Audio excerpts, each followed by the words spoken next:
kilómetros totalmente llanos entre León y Salamanca, una etapa completamente llana, tal vez la primera que hemos tenido en esta Vuelta a España. Ese es el perfil que están ustedes viendo entre León y Salamanca, con 200 kilómetros totalmente llanos. 149 corredores iban a tomar la salida esta mañana en León. El viento se anunciaba que iba a ser contrario, al menos en los primeros kilómetros, y ha sido así, no solo en los primeros kilómetros, sino durante casi toda la etapa de hoy, lo que ha provocado que se rodara muy lentamente.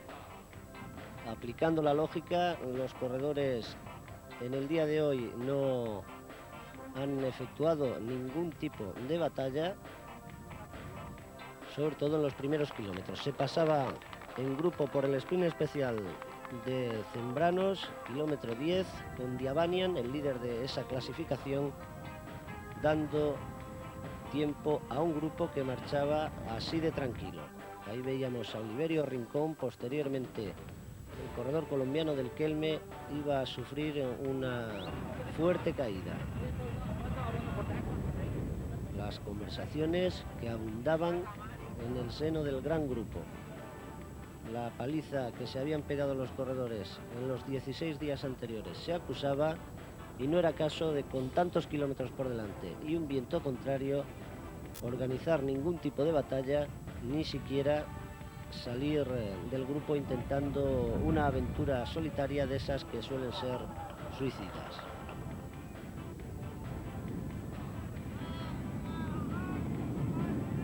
Ahí observamos todo tipo de bromas entre Roberto Pañín, Mario Chiesa y también el otro corredor del equipo del Carrera, Andrea Taffi. Por fin Pañín pudo recuperar sus zapatillas. Erwin Nickboer, aprovechando también para ponerse morenos. Se quedaron sin periodistas holandeses los corredores de ese país. Ellos sabrán bien por qué, porque desde luego la Vuelta no es una prueba de segunda categoría, sino una de la gran categoría del ciclismo internacional.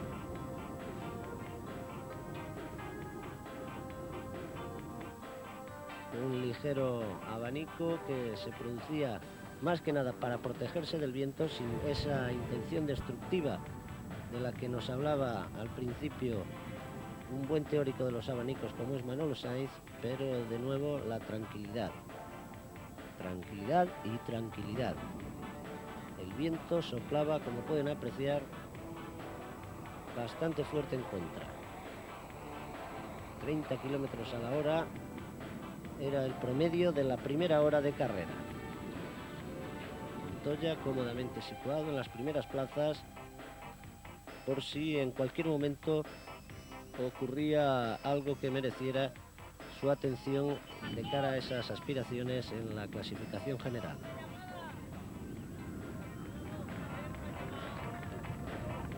Hoy estamos recuperando un poquillo. El viento ha pegado muy fuerte y la gente no tiene ganas de aventuras hoy. Estamos muy cansados. Qué mejor comentarista que el propio Pedro Delgado, y a pesar de todo, una caída, en este caso de Marino Alonso, por fortuna para el corredor del equipo Banesto, sin mayores consecuencias que ese rasguño en la rodilla izquierda. Se iba acumulando tiempo de retraso, se rodaba ya con más de 3/4 de hora de retraso sobre el horario intermedio previsto por la organización, y se marchaba camino del avituallamiento, a donde se iba a llegar con 1 hora de retraso. La vigilancia siempre entre Delgado, Montoya y Rominger.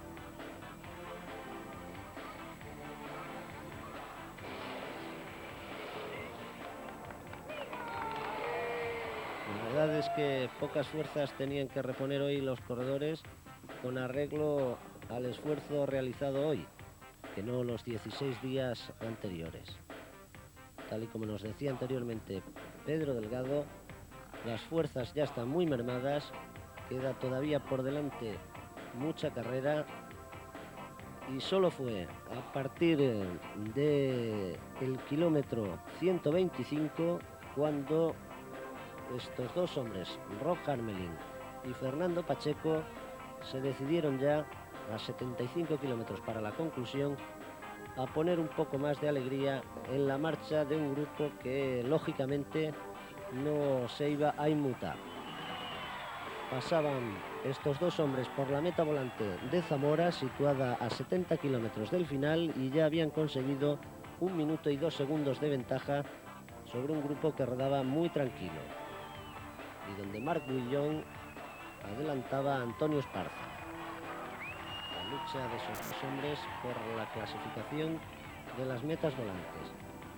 Era este el tramo más peligroso a la salida de Zamora, y durante 25 kilómetros el viento daba de costado y ello hizo que se formara un grupo de 21 corredores, con Harmelin, Pacheco, Quevedo, Vargas, Elliot, Sunderland, Guijarro, Camarillo, Bergmüller, Van Hooydonk, Chiesa, Bontempi, Emmons, Pañín, Miranda, Andrade, Sirea, Mora, Aguedoren, De Muynck y Domínguez.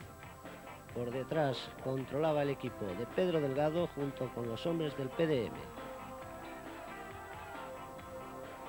Y ese es el momento en el kilómetro 142 en el que Oliverio Rincón se iba a la cuneta. Un fuerte traumatismo craneal se le apreció en principio al corredor colombiano del equipo Kelme, que cayó junto con Flavio Giupponi. También la rodilla y el hombro derecho del corredor colombiano quedaron maltrechos y tuvo que abandonar la competición. El Kelme se queda así sin uno de sus hombres más significativos. La carrera continuaba por delante. Estamos ya en la meta volante de Corrales del Vino, a 53 kilómetros del final. En esos momentos la ambulancia que transportaba a Oliverio Rincón adelantaba al grupo de escapados, que ya tenían 2 minutos y 7 segundos de ventaja sobre un pelotón en el que los hombres de la malla imponían el ritmo. Querían los hombres del líder que fuera tranquilo y además vigilar los abanicos que podían aparecer en cualquier momento, porque a pesar de que el viento era contrario, siempre se esperaba que pudiera aparecer de costado, y excepto esos 25 kilómetros no lo hizo. Ese es el momento de la caída numerosa y aparatosa que se ha sufrido en el seno del pelotón cuando se iba a la caza y captura de los fugados. De ellos, los más perjudicados, dos hombres del TVM, Robert Miller y sobre todo este corredor, Jesper Schijmi.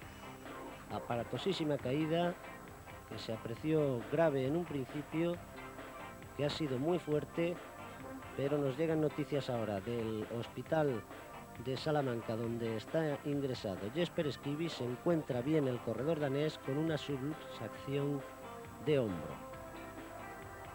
Bastante poco para lo que podía apreciarse en un primer instante, donde tenía un buen traumatismo craneal, una buena conmoción.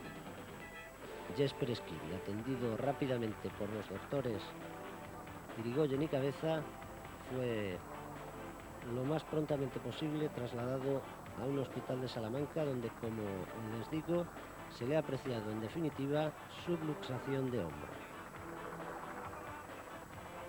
Incluso el corredor danés ha mostrado ya su deseo de marcharse lo antes posible para casa.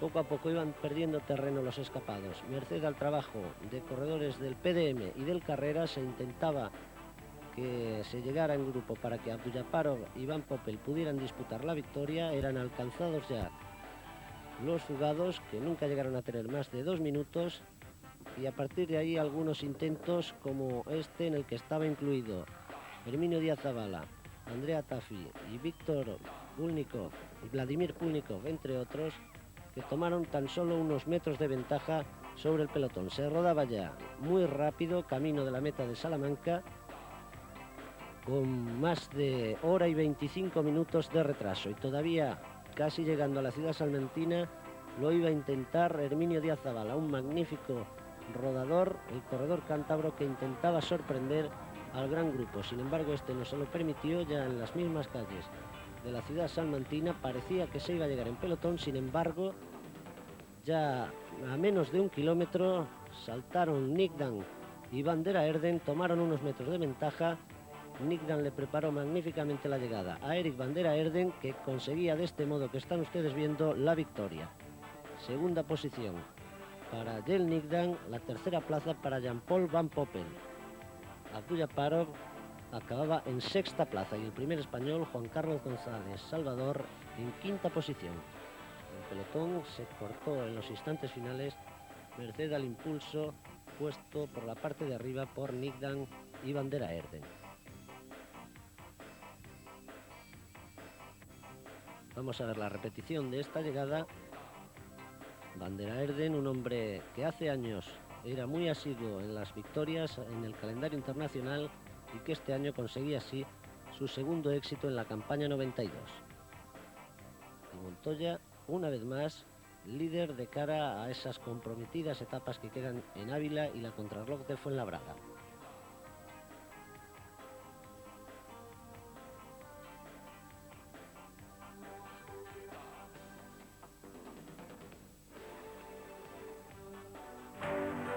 La Xunta de Galicia, a través de sus programas Xacobeo 93 y Galicia Calidade, les ha ofrecido la película de la etapa.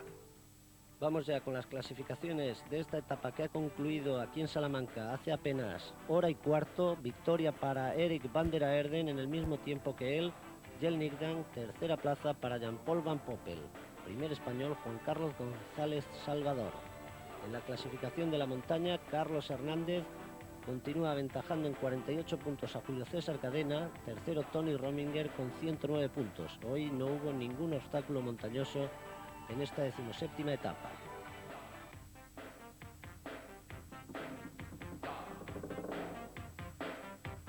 En la clasificación de sprints especiales, el ruso Vyacheslav Diabanian, un día más, es el líder, ahora con 5 puntos de ventaja sobre Edwin Van Hooydonk, que ha deshecho su empate con respecto a Roberto Torres, que queda situado en tercera posición.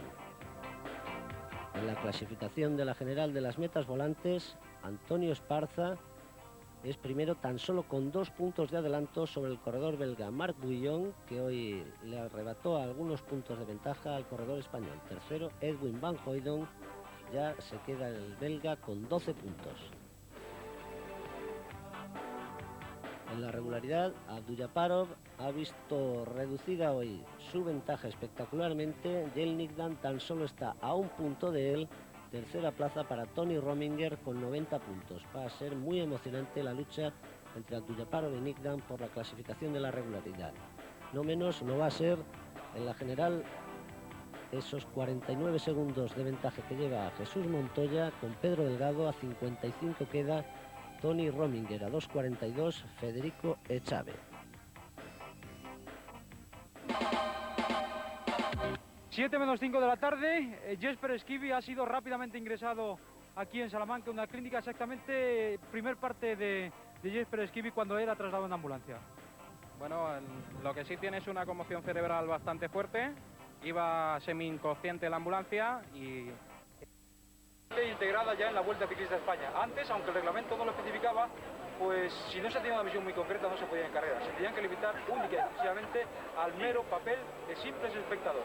Afortunadamente, los tiempos han cambiado. En este breve reportaje les vamos a presentar a algunas de esas mujeres que tienen una misión muy concreta en la Vuelta a España. María del Pilar Almendros, Ambulancia Día. Bueno, yo soy socorrista, pertenezco a la Asociación Día, las 3 ambulancias que van en la Vuelta son de ella. Y entonces mi misión es el socorrismo y el estar a las órdenes de los doctores de la Vuelta, para cuando hay alguna caída o cualquiera de la organización tiene algún percance. Lourdes Tarín, fisioterapeuta. Mi misión dentro del equipo consiste en ayudar.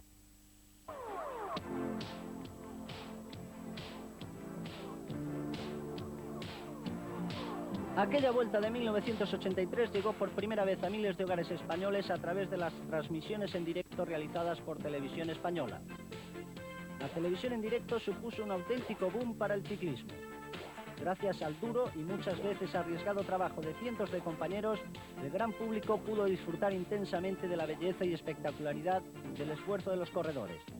El ciclismo se convirtió así en un deporte de masas. Muchos españoles aprendieron a querer el ciclismo a partir de aquella vuelta de 1983, en la que el francés Bernard Hinault dio todo un recital en la penúltima etapa entre Salamanca y Ávila. Hasta entonces, Marino Lejarreta y Julián Gorospe habían sido, junto al propio Hinault, los animadores de la carrera. El joven Gorospe era el que vestía el jersey de líder, pero en el Alto de Serranillos el francés desató toda su furia en un ataque al que solo pudieron responder Vicente Belda y Marino Lejarreta. La potencia que Hinault impuso a cada una de sus pedaladas fue tal que sus compañeros de fuga se las veían y se las deseaban para mantenerse a rueda del corredor francés. Fue magnífico poder contemplar en directo las evoluciones de aquel auténtico prodigio de la naturaleza que fue Bernard Hinault. Por detrás quedó Julián Gorospe con un desfallecimiento tal que perdió casi 21 minutos aquel día. Mañana, 18ª etapa, otra de las jornadas interesantes de la Vuelta. 218 kilómetros entre Salamanca y Ávila con 3 puertos, 2 de primera y 1 de segunda. Entre ellos el de Serranillos, donde en el año 83 Bernard Hinault sentenció la Vuelta a su favor. Jesús Rodríguez, hombre del Mavisa, es de la tierra. ¿Cómo se presenta la jornada de mañana? Bueno, pues la verdad es que es una jornada dura, todo el terreno es descendente y a partir del Peñanegra, bueno, pues la verdad es que subimos a 1900 metros y estamos constantes en 1600 metros con continuos toboganes. Y bueno, tal y como se han reducido los tiempos a nivel de la general, pues puede pasar de todo, ¿no? Quizá a lo mejor al principio una escapada, pero me imagino que, bueno, que puede ser una etapa que haga época igual que en el 83. Y esto es todo lo que ha dado de sí nuestro programa de hoy. Por fortuna, todavía quedan cosas muy interesantes en esta Vuelta a España. Mañana esa jornada de Ávila, con Serranillos por el medio. Pasado mañana, la trascendental contrarreloj de Fuenlabrada, que nos deja ya de cara a la etapa de la Sierra de Madrid y de Segovia. Como ven, todavía muchas cosas. La Vuelta está más emocionante que nunca y se lo vamos a ir contando día a día a través de la 2, en directo, por la tarde y como cada noche en este programa resumen.